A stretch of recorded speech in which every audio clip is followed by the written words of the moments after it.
There's a moment that happens to almost everyone over 70, and it usually happens alone. You're down on the floor, maybe you dropped something, maybe you were gardening, maybe you just fell. And when it's time to get back up, your body simply won't cooperate the way it used to. Your knees scream, your balance wavers, and you end up crawling toward a chair just to haul yourself up by the arms. Today, that changes. There is one specific movement pattern that lets you rise from the floor without ever bending your knees into a kneel, without needing another person's hands, and without a single jolt of pain through your joints. It's called the diagonal push pivot. And once your body learns it, getting up off the floor stops being a crisis and becomes something you barely think about. Stay with me, because we're going to walk through this piece by piece, slowly enough that you can practice it as we go. Why this works. Let's talk about why the normal way of getting up hurts so much in the first place. Most people over 70 default to what's called the kneeling rise. You roll onto your hands and knees, plant one foot forward, and push straight up through that front knee. The problem is that this move sends your entire body weight through a single compressed knee joint at an awkward angle, right through cartilage that has usually thinned with age. That's exactly the kind of load that flares up arthritis and sends a shock of pain up through the joint. Your body is essentially asking one small, worn structure to do the job that should be shared across your whole frame. The diagonal push pivot fixes this by using something physical therapists call closed kinetic chain load transfer. In plain terms, it means spreading your body weight across multiple joints and multiple large muscle groups at the same time, instead of funneling it all through one vulnerable point. Your glutes, your core, and your shoulders all take a share of the work, so no single joint ever gets overwhelmed. That's the entire secret behind this technique, and it's why it works even for people who've been told their knees just aren't what they used to be. Let's break down exactly how to do it. Step 1. The side sit setup. Start from lying on your side on the floor. This could be because you've fallen or because you're practicing right now on a carpet or yoga mat. Bend both knees so your legs stack loosely on top of each other, like you're sitting in a low, sideways chair. Bring your top hand down to the floor in front of your chest, palm flat, fingers spread wide for stability. This position alone does something important. It takes your spine out of any twisted or strained posture and gets your upper body ready to bear weight safely. Now, here's where a lot of people go wrong. They try to push straight up from this position using only their arms, and that's when the shoulder strain and the wobbling begin. Instead, you're going to use your forearm, not just your hand. Drop down onto your forearm, elbow bent underneath your shoulder, and press your forearm firmly into the floor. This changes your leverage completely.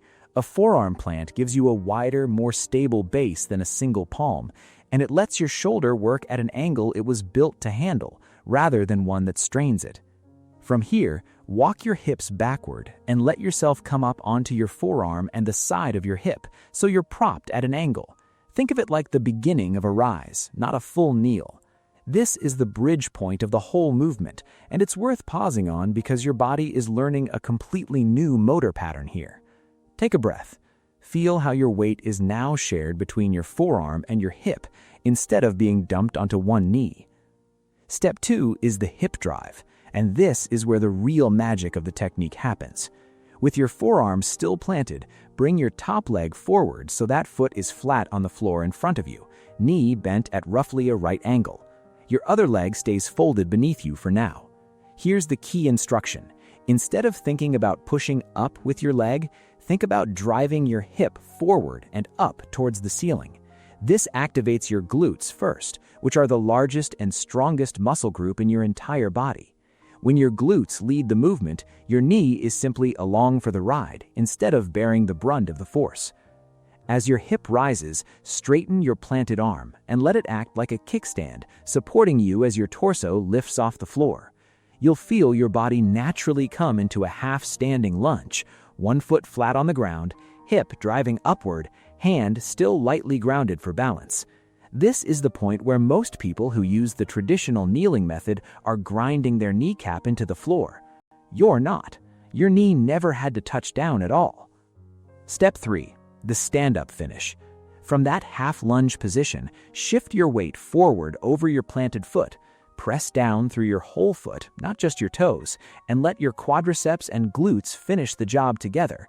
This is what's known as bilateral muscle recruitment, where both major leg muscle groups fire in sync, rather than one joint absorbing everything alone. Bring your back foot forward to meet the front one, let your torso rise upright, and you're standing. No kneeling, no pulling yourself up on furniture, no second person hoisting you by the armpits. I want you to actually try this right now if you're able to. Get down on the floor, work through the side sit, the forearm plant, the hip drive, and the stand. The first few times it will feel unfamiliar. That's completely normal because you're teaching your nervous system a brand new motor pattern, and that takes a little repetition before it feels automatic. Why you need to practice this. Now let's talk about why practicing this matters even more than knowing it. Motor patterns like this one live in what's called procedural memory, the same part of your brain that lets you ride a bike without thinking about it decades later. If you only ever read about this technique or watch it once, your brain won't have it ready to deploy in a real emergency when adrenaline is high and your thinking brain is the least reliable part of you. But if you practice the diagonal push pivot a few times a week, even just as a light floor exercise, it becomes something your body can execute automatically, even if you're frightened, even if you're in pain from an actual fall. That's the difference between a technique you know and a technique you can actually use when it counts. There's a second layer to this worth mentioning, and it connects to something we've covered before on this channel about gluteal amnesia, the gradual weakening and forgetting of the glute muscles that happens when we sit for long stretches of most days. If your glutes have gone quiet from disuse, the hip drive step is going to feel harder than it should, and your body may try to cheat by throwing more weight onto your knee or your lower back. The fix isn't complicated. A few minutes of simple glute bridges, lying on your back with your knees bent and lifting your hips toward the ceiling, done 3 or 4 times a week, will wake those muscles back up and make the diagonal push pivot feel dramatically easier within just a couple of weeks. One more detail that matters: the surface you're practicing on. If you're brand new to this movement, start on a carpeted floor or a yoga mat, something with a little give, so your forearm and hip have some cushioning while your body learns the sequence.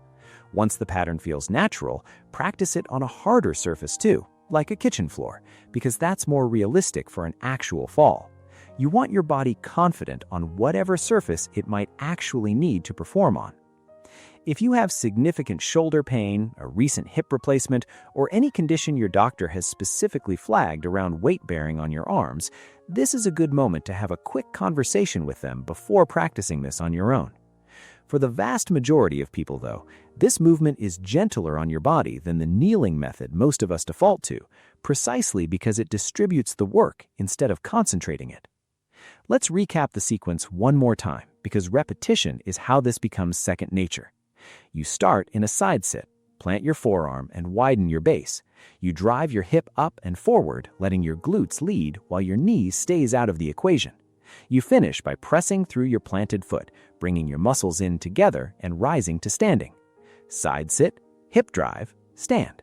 3 simple phases, and not a single moment of kneeling or pain anywhere in between. This one shift, moving the work away from your knees and into your glutes, core, and shoulders working as a team, is what turns getting up off the floor into something you don't even have to think about anymore. And that kind of quiet confidence is worth far more than it sounds like on paper.